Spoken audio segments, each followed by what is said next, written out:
Let's do the recording. Okay, and now if you go to the Google Classroom, guys, and you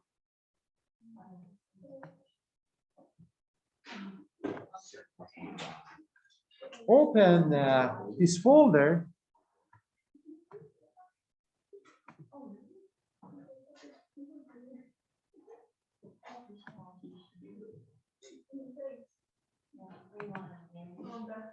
and look at this one, guys. Please listen. Lauren and everyone, look at this. The first few problems, we are just going to deal with this today. It's extremely easy, but there is a very, I should say, important trick to deal with them. And if you scroll it down, you see, for example, there is one example that it shows, for example, using the basic trigonometry that we have learned. For example, to find, for example, the angle that you are just seeing, for example, the sum.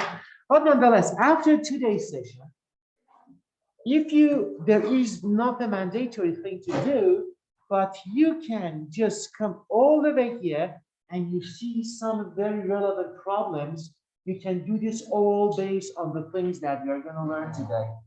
You see that they have so many interesting pictures, but do not let it intimidate you, because the formula that you're just going to use to solve these problems, they are incredibly easy.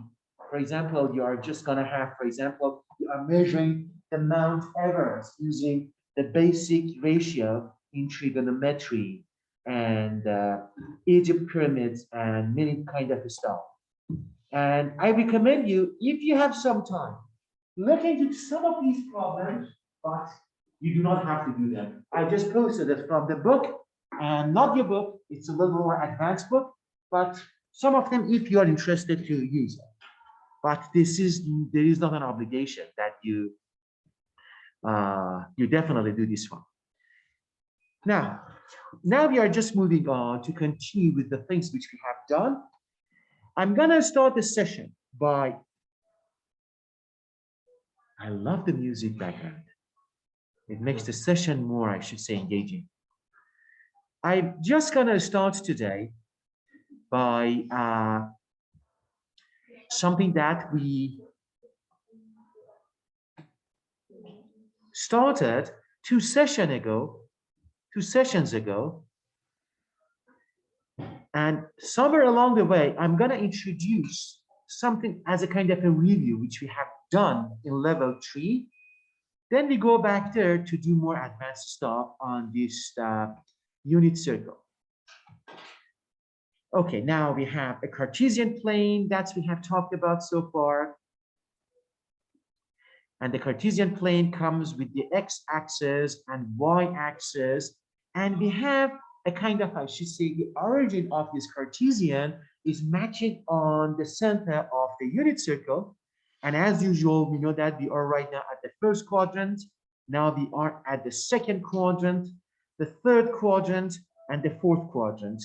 And now you know why it is important to understand giant, for example, why we just care about which quadrant that we are located, because based on the thing that you learned last session, depending on which quadrant you are, you can just identify one acute angle, one angle that has a characteristics with the reference angle of either 30, 60, or 45.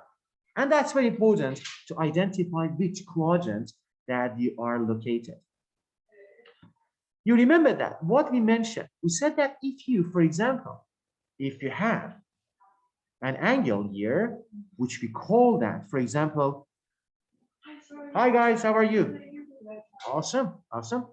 And you remember that, as we mentioned, if you are standing, for example, right here, and you are measuring the acute angle here as alpha, we said that if we have an alpha here, which is, let's say, based on the radians measure, we said that it's going to be pi over 6. You remember that from the thing that we discussed, we said that if we can have a horizontal line with respect to the x-axis, we can build a new angle which bears the same characteristics as pi over 6. But the important thing that today we are just going to mention is that what is this angle? We saw that this one has to be pi minus pi over 6. You remember that? Pi over pi minus pi over 6, this angle becomes 5 pi over 6. That's what we discussed last time. We said that if you are measuring an acute angle here, it's like the bird with the one stone. You draw your stone, you kill the first bird, but you expect to have 3 more birds falling from the tree. One of them is this. You have a parallel line with respect to the x-axis. Anytime you are crossing the circumference of the unit circle, you have to stop. Because now something interesting happens either inside or outside. Everything happens on the circumference. Then this point gives you what? You learn that this point is a second verb, but this angle, as you learned from last time, it's going to be pi minus alpha. If alpha is pi over 6, pi minus pi over 6 becomes how much? 5 pi over 6. That's right here. Does it make sense now? I'm going to locate more angles.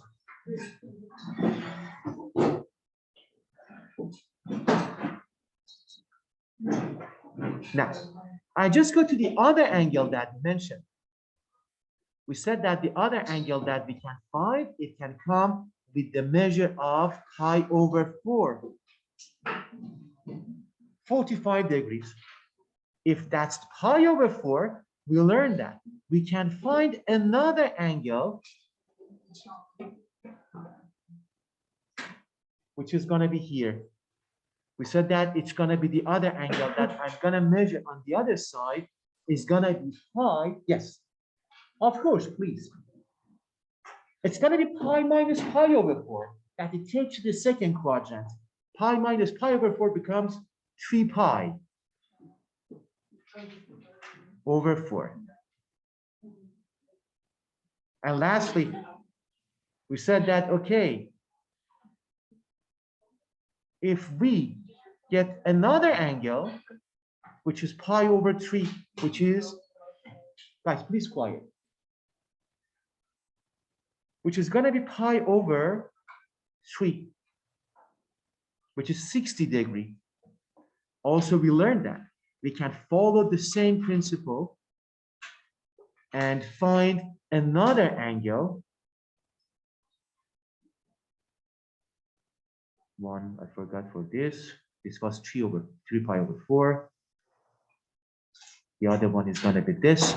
Then this one becomes pi minus pi over 3 becomes how much? 2 pi over 3.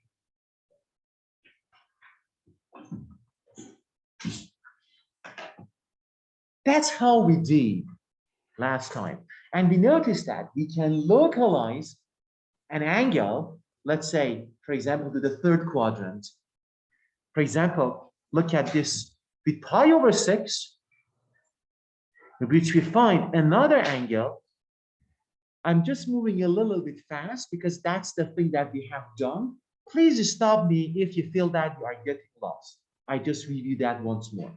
But I'm moving a little bit fast because that's the thing that we have done. Now, for example, from pi over 6, which is 30 degrees, we were able to just move to the second quadrant and identify 5 pi over 6. Now, if I have a parallel line with respect to the y-axis, you see that you can construct another angle, which is going to be how much?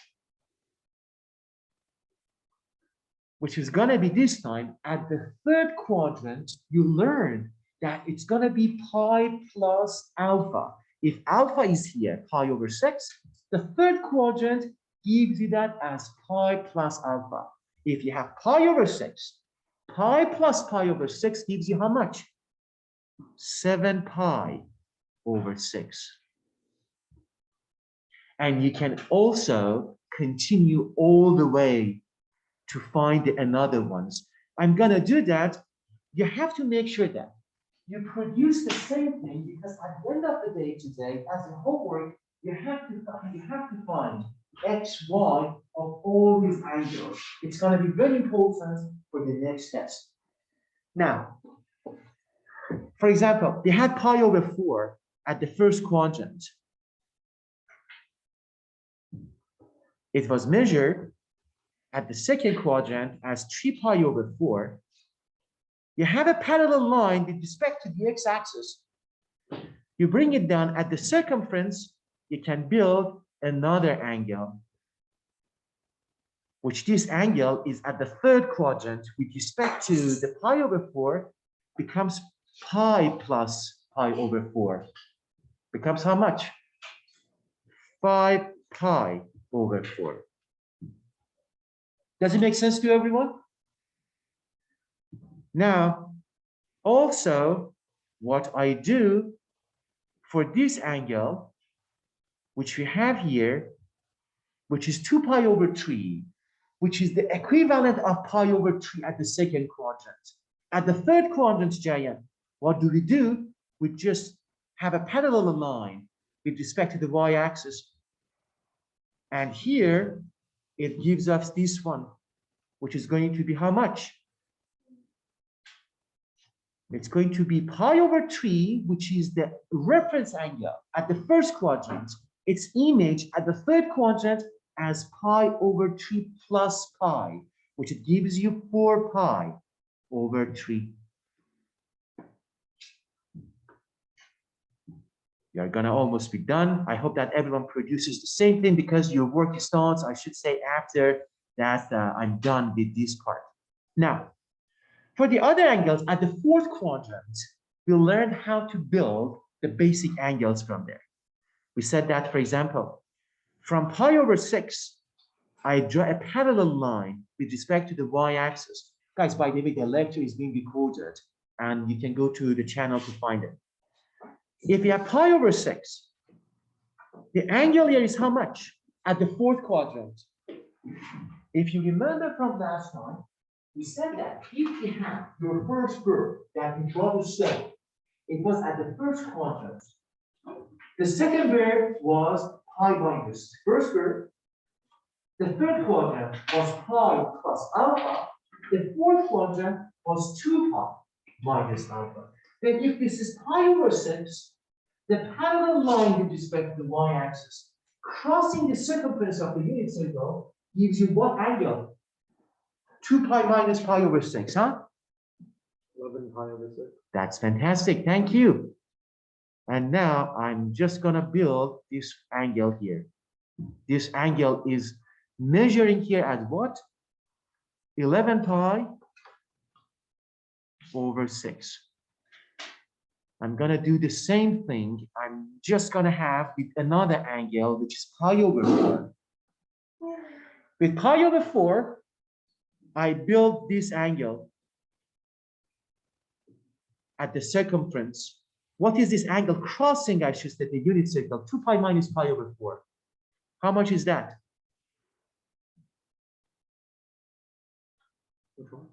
2 pi minus pi over 4. 7 pi. That's right. Thank you. 7 pi over 4. And the very last one is going to be this. For the angle pi over 3, parallel line with respect to the x-axis, we build the angle like that. The circumference of the unit circle gives you 2 pi minus pi over 3. How much do you expect to get? 2 pi minus pi over 3.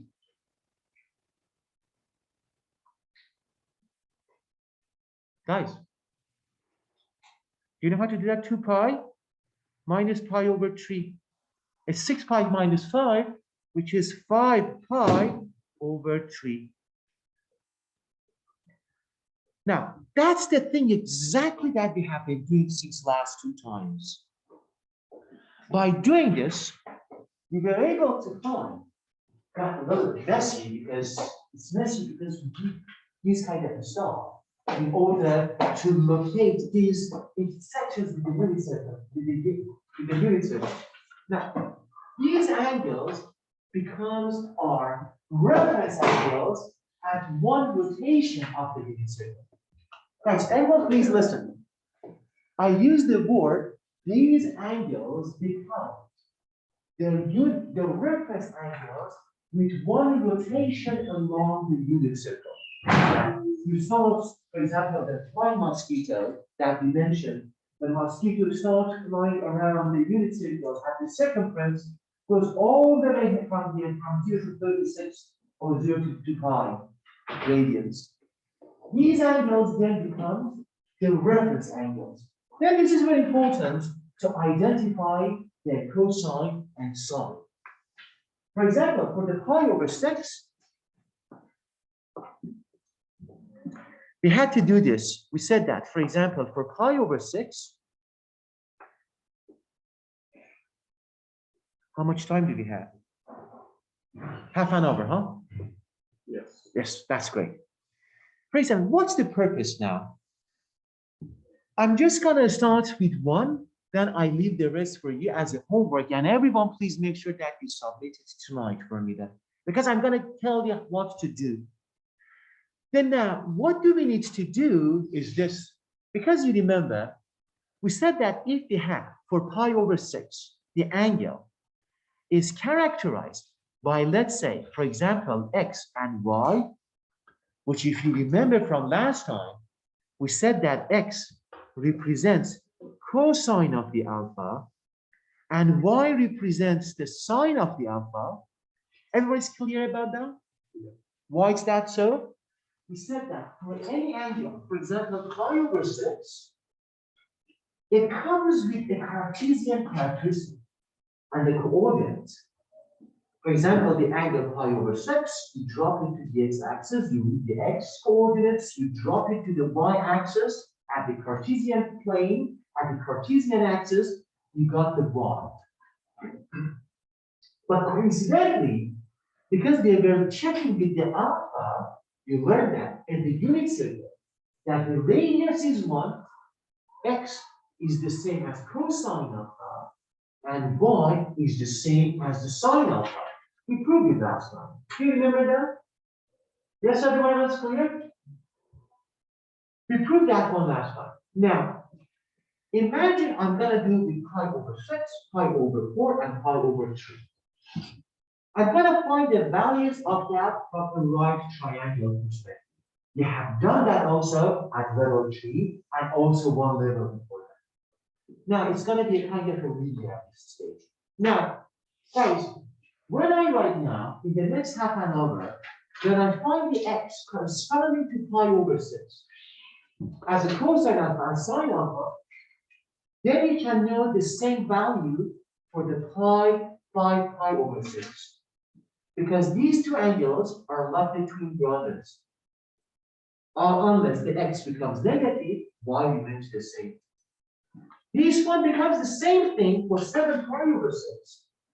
The x is minus, the y is minus. And the same thing is going to be for what? I could have done that also from here. 11 pi over 6. I could have parallel line which is very big, and it's doesn't matter. The same characteristic for 11 pi over 6, it has the same x but a negative y. Then that's the plan which I'm going to do right now. I'm going to find the x and y value corresponding as cosine alpha and sine alpha for the first quadrant angle, which is pi over 6, pi over 4, and pi over 3. Because when I know them, I can understand and find the values for any infinite number of the angles. Makes sense, everyone? What's the plan? So far, it was a review of the thing that we have done. And as I said, at the end of today, you can go to the challenge yourself thing which I posted and just check it there. And Jayan, I'm going to post this slide on the Google Classroom as well. Now, our first task is going to be the angle for 60 degrees.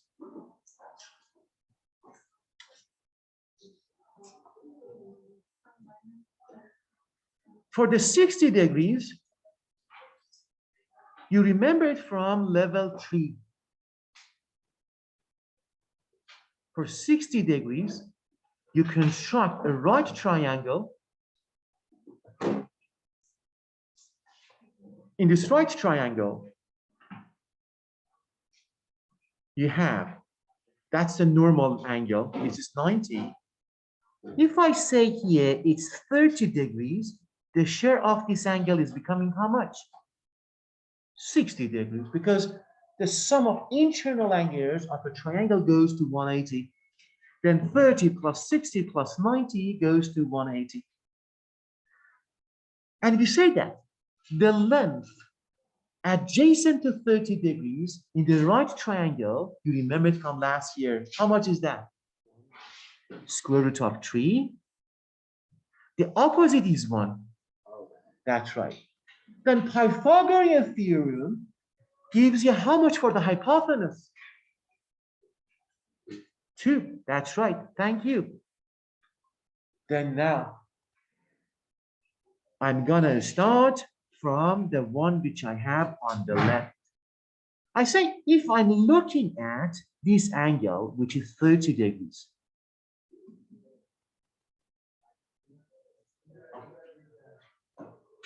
at the 30 degrees, I'm gonna find the cosine of alpha, which is cosine of 30. How much is that? Adjacent over the hypotenuse. That's the definition of the cosine that we learned last year. How much is the adjacent? Square root of 3. How much is the hypotenuse? 2. Thank you. And about the sine of 30 angle, 30 degrees. How much is that? Opposite, based on the definition, which is 1, over hypotenuse, which is 2. Does it make sense, everyone? Any questions? It's just from last year, but if you cannot remember, please let me know. Everyone's clear with that? I used just the definition of the sine and cosine. For any acute angles, the cosine is the adjacent length, which is the square root of 3, over the hypotenuse, which is 2. But for the sine of the same angle, we measure the opposite over the hypotenuse. If that's the case, I'm going to do the same thing for 60 for this angle.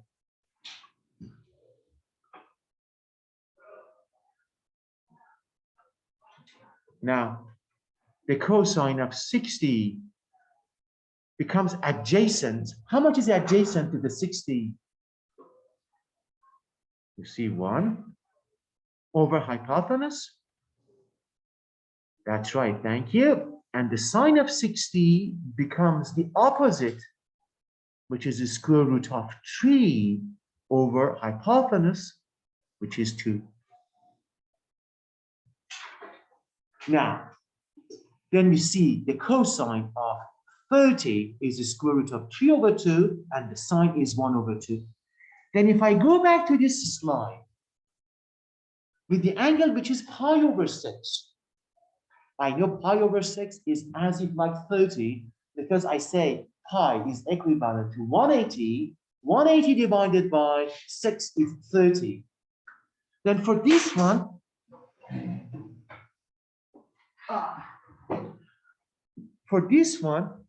we notice that the x and y, which correspond to cosine of 30 and sine of 30, cosine of 30 is how much?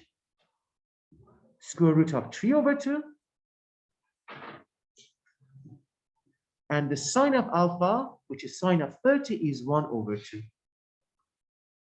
Then as a result, its twin brother, pi over 6 that we measured, is identified as minus 3 over 2 and 1 over 2.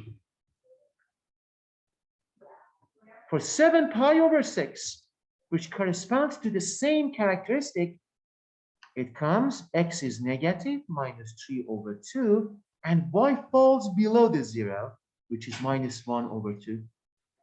And from here, we just went to 11 pi over 6, which comes with this. characteristic that it becomes x is positive, square root of 3 over 2, and y, this is still below the 0, minus 1 over 2. And you see the beauty of this is, and you're going to do the rest of these angles. You measure one trigonometry identity of one acute angle, and you can, you see, you can flip up and down the sine of the x and y and make an inference about the rest. Is it clear to everyone so far? This is not something still new, because you learned about sine and cosine of 30 degrees in level 3. Now, I'm just going to move on. If the alpha is pi over 4, pi over 4 is how much? 45 degrees. We say 180 over 4 becomes 45. In order to find for the 45, I'm just going to change the angle. I'm going to change the right triangle into this. For the 45, it becomes very interesting. Because for 45, if this is a right triangle, and I say this is 45, this is 45, this is 1, this is 1, because both of them should have the same value because the angles are the same. Then how much is the hypotenuse? Using Pythagorean theorem, 2, square root of 2. Because I know that 1 squared plus 1 squared, which is 2, becomes hypotenuse to the power 2. Then the hypotenuse is square root of 2. Now, I'm looking at it from this angle. I say that the cosine of 45 degrees is how much? Adjacent over the hypotenuse. How much is the adjacent? 1 over square root of 2. You can stop there, but based on the thing that you learned from level 3, you say that when square root of 2, it becomes like the umbrella. When this is down, you have to bring it up. And that's what we call that the normalization. And in order to normalize it, I multiply both sides, numerator and denominator, to the same value, and it becomes the square root of 2, and it becomes 2. The same thing, we can talk about the sine of 45 degrees. Sine, based on the definition, is opposite over adjacent. The same thing.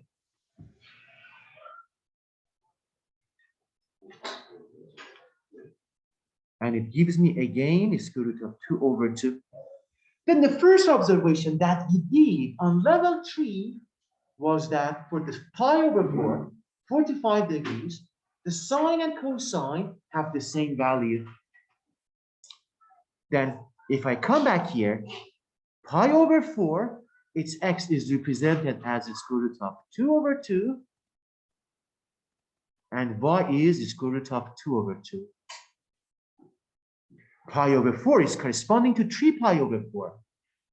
Then it comes with the square root of 2 over 2, but its x is minus, but the y is going to remain the same. You can do the same thing for pi over 4, 5 pi over 4, minus the square root of 2 over 2, and y now is below 0, pi over 2. And you can continue the same thing for 7 pi over 6, which is plus the square root of 2 over 2, and minus the square root of 2 over 2. And you can do the same thing for pi over 3, which I'll leave that for you as an exercise.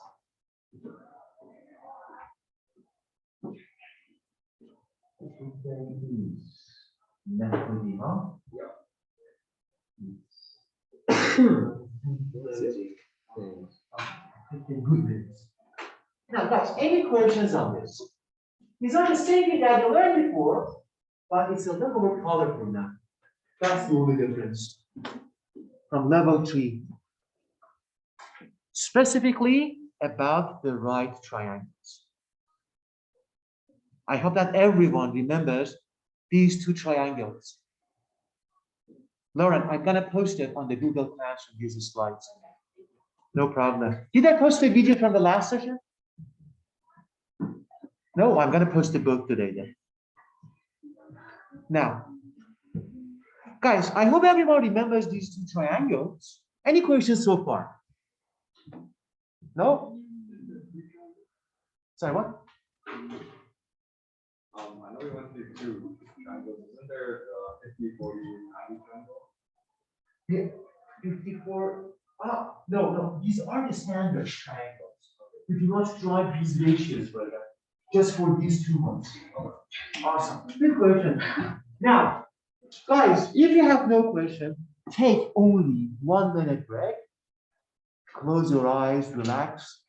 Then I'm going to do something interesting.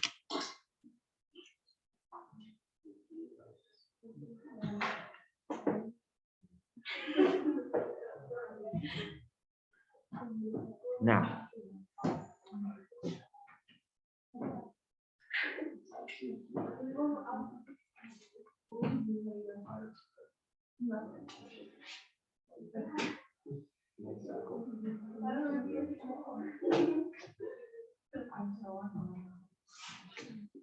Rihanna and Michelle, you were late. I said to the at the beginning of the class, I posted something on the Google Classroom.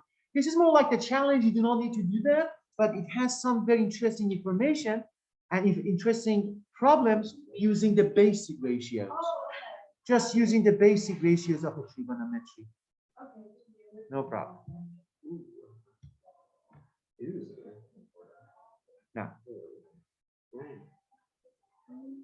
Now, guys. Now, everyone please listen. Before we finish today, we are just going to use. I'm going to solve this, just going to solve this together. Just this one together. Then you solve this one when you are at home. And you complete the circle which we did today. It's exactly the same thing that you just draw those triangles, but it puts 2 triangles fixed together. Now, you're just going to focus on this. Give it 2 minutes. I hope that everyone does all of it. And the next session, I'm completing all of these to the rest of 3. Just please, everyone, focus on this. Yes. Are these both 90 degrees? Yes. Can we just use that for? Of course, that's the only way we have to solve it. No, not at all. Nothing is done. Everything is meaningful. No problem. The English class is questionable. I'm gonna construct this myself. I don't have like, you need a reminder of your week that I don't have to eat. What did you say? So this might be a stupid. But so good. As a necessity, so make it so no. Speaking of being stupid, I do find why? Yeah, of course. Okay. Wait. Yes. Are we doing this by ourselves? No, I'm gonna solve it myself. Then you do the next one by yourself. Yes. I'll dress up like a scientist.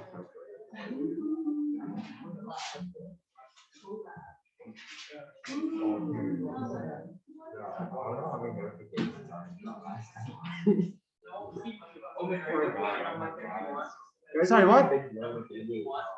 51. That's right.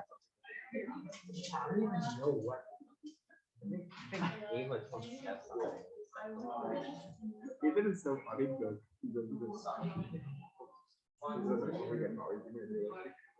Okay, now, guys, I'm gonna solve this one myself and you help me along the way.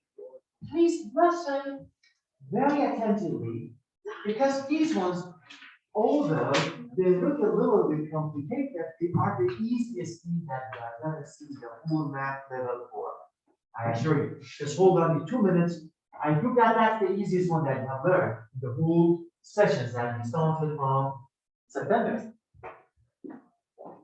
Now, guys, in order to attack that problem, I have only 2 tools. We have 10 minutes, huh? We have 2 tools. And that's going to be this right triangle.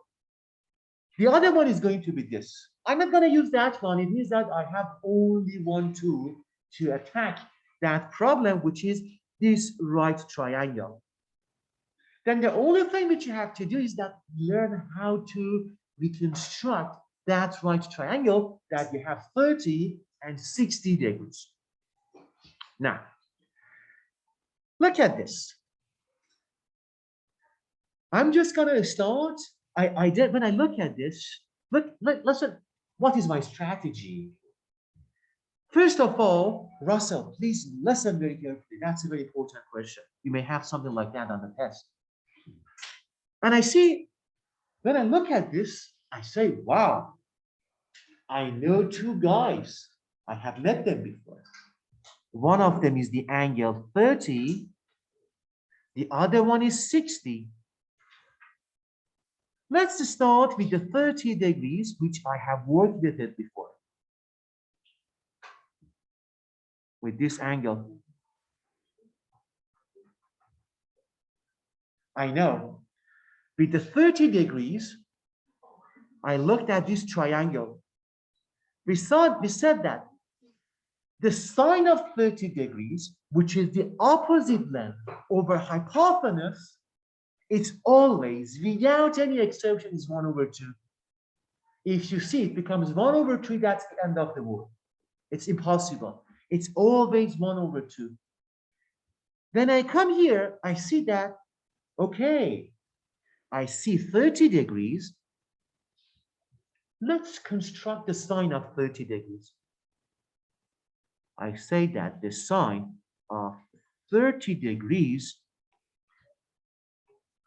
let's first use the recipe for it.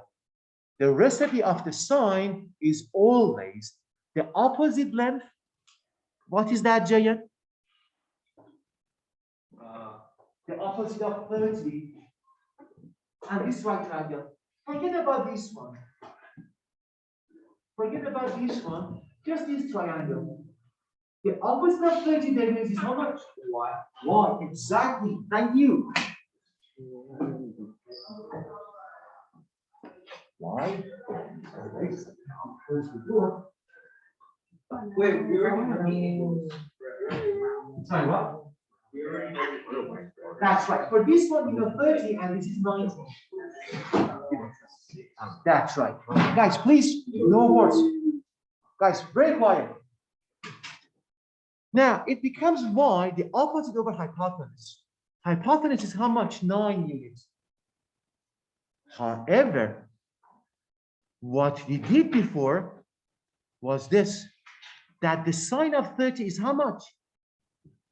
Look at this. Sine of 30 is 1/2. Then it means that the ratio that you built is going to be 1/2. And now just focus on this part. How did I know what is 1/2? Because I was able to drive it before. Then look at this. In order to solve it, I say 2 times y equals 1 times 9. Am I right? Does it make sense to everyone? Then how much is the value of the y? 9/2. And now we were able to find a value for the y, which is 9/2. Are these problems you can use a calculator or whatever? It's so easy. You don't use a calculator. Or like in the test, would it be a non-top question? Both of them. Oh, Both of the questions. it's like we should know this. This one is easy to learn. No need for a calculator. Now we deal with the x. Now we deal with the y. We deal with the y. For the y, for the x, we say what? Still, we look at the sine of the 30 angles. We said that now the cosine of 30 was how much?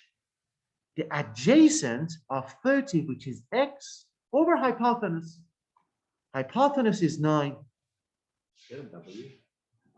But we said that the sine of cosine of 30, we'll learn it from that slide, is the square root of 3 over 2.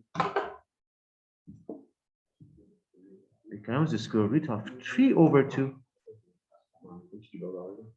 Now, just focus on this part because we are looking for the x. Now, you can very easily say that, okay, x over 9 equals to square root of 3 over 2 means that 2x equals 9 over square root of 3 means that x is how much? 9 over 2 square root of 3. And we find the value for the x, 9 over 2 square root of 3. Yes. Just for 30, 60, and 45. Just for learn how to build these two triangles, and you are good for the rest of the high school. Okay. Guys, only remember these two. Guys, please quiet now. Only just remember these two triangles, Rania. This one and this one, and that's all. Now, we find x, we find y. Now we go back here to the z and w. Now we know what is y. Y is 9 over 2. We look at this angle now, 60 degrees. What is a cosine of 60 degrees? That's right. We say cosine of 60 is adjacent to that. How much is the adjacent to the 60? Z. How much is the hypotenuse? Omega or W. And now forget about everything about this triangle. Just focus on the right. The adjacent is Z, the hypotenuse is W. But we know that the cosine of 60 is how much? Is 1 over 2.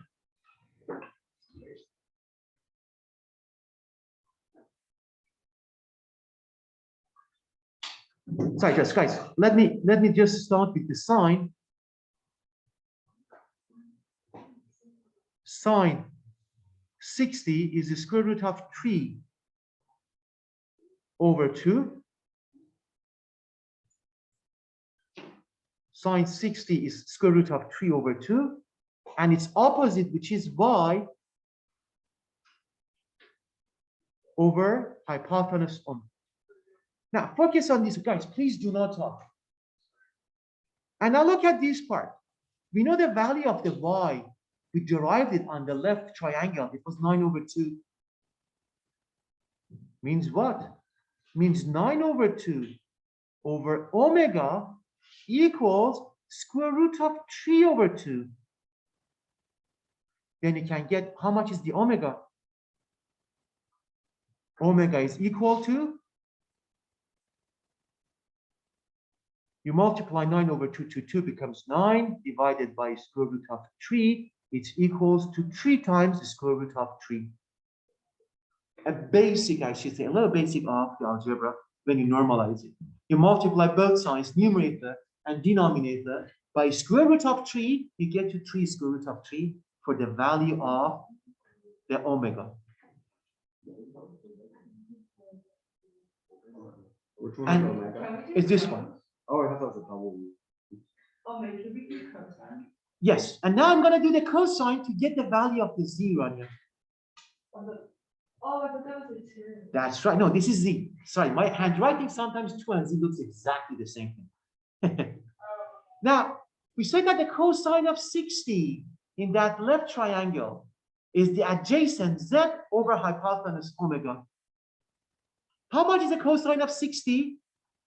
We go back here, cosine of 60 is 1 over 2.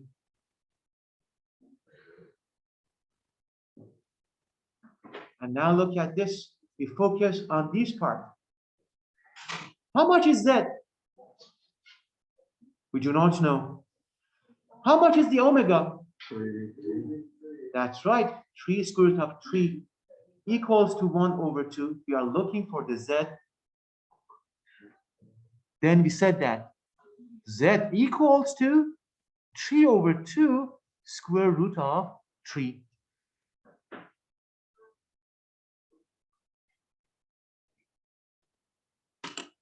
Sorry, we just worked through this very fast. Tomorrow we have a class. We come back again to do similar thing. I think it was question number 52. Tomorrow we come back to do more example like this one. But the lesson that you take home is that always deal with one triangle at a time. Do not mix them. For the X, forget about this one. For the rest of it, forget about this. Does it make sense, everyone? Yes. Fantastic class today. Thank you. No problem. We'll see you all tomorrow. I'm going to go to the coding obsession and then take this one today on the Google Classroom. Okay, have a nice day, guys. Thank you.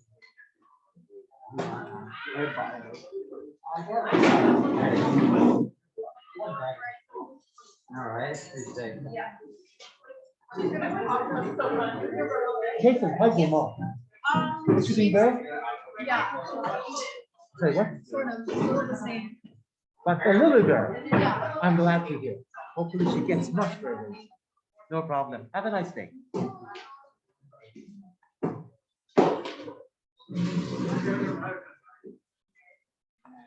Mr. Owen.